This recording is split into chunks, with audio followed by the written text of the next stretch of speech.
how to fix lag video in Capcut. Hello guys and welcome to today's video.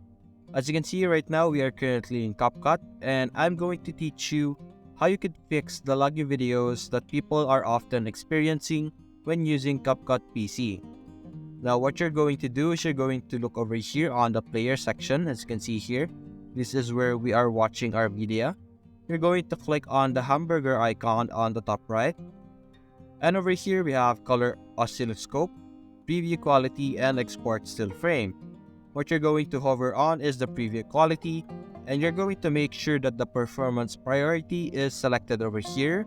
There's also quality priority over here, which prioritize screen resolution, which is not ideal when you're editing large amount of videos.